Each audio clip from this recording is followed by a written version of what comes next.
जानने वाला है उपकक्ष में इलेक्ट्रॉन भरने का तरीका कि किस प्रकार से जो है उपकक्ष में इलेक्ट्रॉन को भरा जाता है। जैसे हम लोग पढ़ चुके हैं कि कक्ष जो होता है 4 होता है और उपकक्ष भी कितने होते हैं, 4 होते हैं।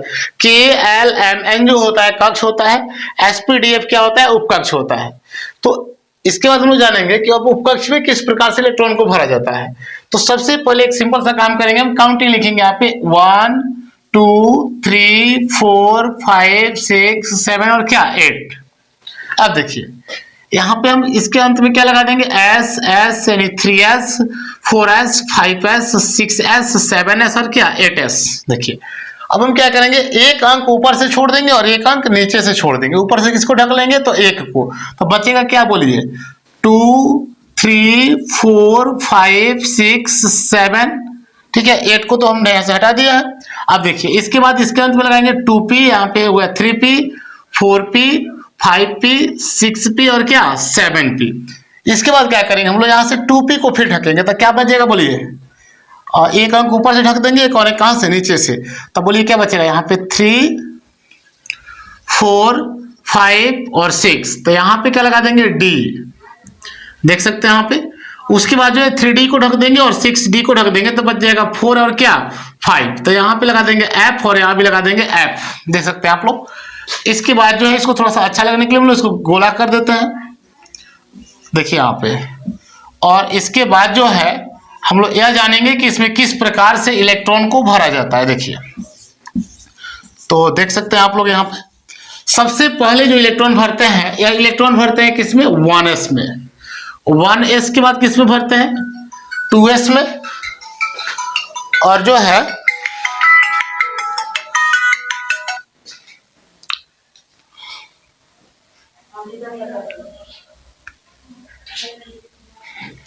उसके बाद भरते हैं 2p में, उसके बाद भरते हैं 3s में, फिर यहाँ पे बाहर आ जाते हैं। उसके बाद भरते हैं 3p में, फिर इलेक्ट्रॉन भरते हैं 4s, फिर यहाँ से हम लोग बाहर निकल जाते हैं। 4s के बाद किसमें भरते हैं, 3d में, उसके बाद से 4p में, उसके बाद से 5s में, फिर यहाँ से बाहर निकल जाते हैं।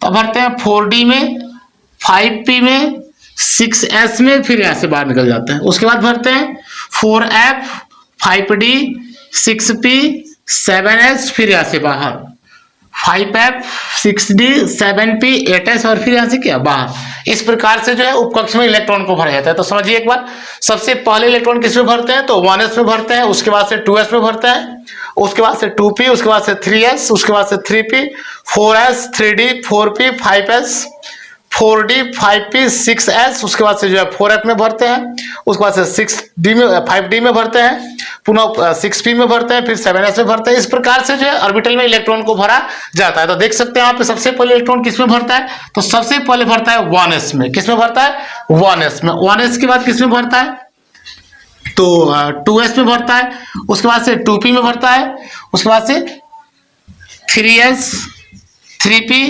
4s और क्या 3d। इसके बाद में किसमें भरता है, तो 4p में इलेक्ट्रॉन भरता है 3d के बाद। उसके बाद से किसमें भरता है, 4p के बाद जो है 5s में भरता है, उसके बाद से 4d में इलेक्ट्रॉन भरता है, उसके बाद से जो है 5p में इलेक्ट्रॉन को भरते हैं, उसके बाद से 6s में भरते हैं, उसके बाद से 5d में भरते हैं, उसके बाद से नहीं 6s के बाद जो है 4f में भरते हैं, 4f में भरते हैं, उसके बाद से 5d में भरते हैं, उसके बाद से 6p में भरते हैं, तब 7s में भरते हैं, उसके बाद से जो है 5f में इलेक्ट्रॉन भरते हैं, उसके बाद से जो है 6d में इलेक्ट्रॉन भरते हैं, और उसके बाद से 7p में इलेक्ट्रॉन भरते हैं। इस प्रकार से जो है ऑर्बिटलों में इलेक्ट्रॉन को भरा जाता है। एक बार और समझ सकते हैं आप लोग, इलेक्ट्रॉन किसमें भरता है, पहले 1s में, उसके बाद से 2s में, उसके बाद से 2p में, उसके बाद से 3s में, उसके बाद से 3p में, उसके बाद से 4s में, उसके बाद से 3d में। इस प्रकार से जो एरो का निशान दिया गया, इस प्रकार से समझ सकते हैं कि किसमें इलेक्ट्रॉन किस प्रकार से भरा जाता है। पहले एक एक करके 2 बार भरते हैं, फिर 2 बार 2 गोला भरते हैं, फिर 2 बार 3 गो में भरते हैं, और फिर 4 गो जो है यहाँ पे देख सकते हैं गोला है, इसमें 2 बार भरते हैं। इस प्रकार से जो है ऑर्बिटल में इलेक्ट्रॉन को भरा जाता है। और एक बात यहाँ ध्यान से सुनेंगे पहले आप लोग, कि जैसे s ऑर्बिटल होता है, उसके बाद से p ऑर्बिटल होता है, उसके बाद से d ऑर्बिटल होता है और f ऑर्बिटल होता है। तो s ऑर्बिटल जो होता है उसमें 2 इलेक्ट्रॉन टोटल होते हैं, p में 6 होते हैं यानी 6 होते हैं, d में 10 होते हैं, f में 14 होते हैं। तो देख सकते हैं आप लोग यहाँ पे एस जो होता है उसमें न्यूनतम इलेक्ट्रॉन कितने भर सकते हैं, तो 1 भर सकते हैं, और अधिकतम कितने भर सकते हैं, तो 2 भर सकते हैं। उस प्रकार से पी में जो है सबसे कम से कम कितने इलेक्ट्रॉन भर सकते हैं, तो 1 भर सकते हैं, और अधिक से अधिक कितने भर सकते हैं, तो 6 भर सकते हैं। डी में कम से कम कितने भर सकते हैं, 1 भर सकते हैं, और डी में अधिक से अधिक 10 भर सकते हैं, यानी 10 भर सकते हैं। एफ में जो है कम से कम कितने भर सकते हैं, 1, और अधिक से अधिक कितने भर सकते हैं, तो यहाँ पे 10 भर सकते हैं, 14 भर सकते हैं, 14 इलेक्ट्रॉन को भर सकते हैं।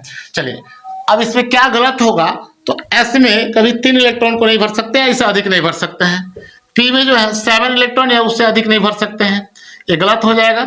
और डी जो होता है उसमें कभी 11 नहीं भर सकते हैं, उससे अधिक इलेक्ट्रॉन नहीं भर सकते हैं। और एफ जो होता है उसमें 14 इलेक्ट्रॉन भर सकते हैं, इससे ज्यादा नहीं भर सकते हैं। तो इस प्रकार से जो है वो कक्षों में इलेक्ट्रॉन को भरा जाता है। इसके बाद हम लोग अध्ययन करेंगे इलेक्ट्रॉनिक विन्यास क्या होता है, और इस सबके इलेक्ट्रॉन, इसके आधार पर जो है हम लोग जितने भी तत्व हैं सबके इलेक्ट्रॉनिक विन्यास का भी अध्ययन करेंगे। धन्यवाद।